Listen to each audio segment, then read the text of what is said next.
তরতাজা ছেলের মৃত্যু মানতেই পারছেন না রিঙ্কু। মন ভারাক্রান্ত দিলীপ ঘোষের ও দিলীপ ঘোষের স্ত্রী রিঙ্কু মজুমদারের আগের পক্ষের ছেলের রহস্য মৃত্যু। নিউ টাউনের আবাসন থেকে আজ সকালে উদ্ধার হয় দেহ। ঠিক কী কারণে মৃত্যু হল প্রীতম দাশগুপ্তের তা নিয়ে রয়েছে ধোঁয়াশা। জানা গিয়েছে, প্রীতম একটি বেসরকারি সংস্থায় কর্মরত ছিলেন। তার বয়স ২৬।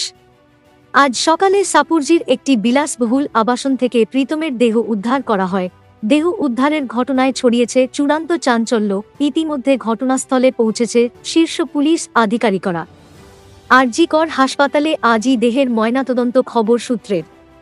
কী কারণে প্রীতমের মৃত্যু হয়েছে তা খতিয়ে দেখা হচ্ছে। ভারত পাক সংঘর্ষ বিরোধী কৃতিত্বকার মোদি নাকি ট্রাম্পের, স্পষ্ট করলেন দিলীপ ঘোষ। ইতিমধ্যে বিধাননগর মহকুমা হাসপাতালে পৌঁছেছেন রিঙ্কু মজুমদার। তার সঙ্গে রয়েছেন আরও দুজন, কিন্তু এখনও তার কোন প্রতিক্রিয়া মেলেনি। কিছুদিন আগেই বিয়ে হয় দিলীপ রিঙ্কুর। সেই বিয়েতে তিনি খুশি বলেই জানিয়েছিলেন প্রীতম।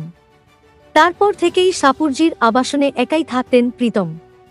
আজ সকালে সেই আবাসন থেকেই প্রীতমের অচেতন দেহ উদ্ধার করা হয়। তড়িঘড়ি হাসপাতালে নিয়ে যাওয়া হলে চিকিৎসকরা তাকে মৃত বলে ঘোষণা করেন। এই ঘটনায় তোলপাড় পড়ে গিয়েছে রাজ্য রাজনীতিতে। পুলিশ সূত্রে খবর, আজ সকালে সাপুরজি আবাসনের ই ব্লকের আবাসন থেকে প্রীতমের নিথর দেহ উদ্ধার করা হয়। প্রথমে তাকে নিয়ে যাওয়া হয় নিউটাউনের একটি বেসরকারি হাসপাতালে। সেখান থেকে বিধাননগর মহকুমা হাসপাতালে নিয়ে আসলে চিকিৎসকরা তাকে মৃত বলে ঘোষণা করে। ময়নাতদন্তের জন্য প্রীতমের মরদেহ আরজিকর হাসপাতালে পাঠানো হবে। অভিযানে আপ্লুত দেশবাসী। সদ্যজাত কন্যা সন্তানের নাম সিন্দুর রাখতে হুডোহুডি। ময়নাতদন্তের প্রাথমিক রিপোর্ট অর্থাৎ অটোপসি রিপোর্ট পাওয়ার পরেই বোঝা যাবে মৃত্যুর সঠিক কারণ। তবে প্রাথমিক তদন্তে পুলিশের অনুমান আত্মহত্যা করেছেন সৃঞ্জয়। জানা গেছে, সল্টলেকের একটি তথ্য প্রযুক্তি সংস্থার কর্মী ছিলেন বছর ২৬-এর প্রীতম।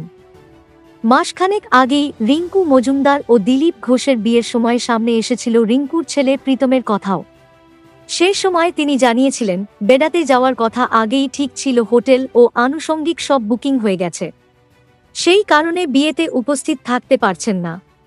কিন্তু সেই সঙ্গেই জানিয়েছিলেন, মায়ের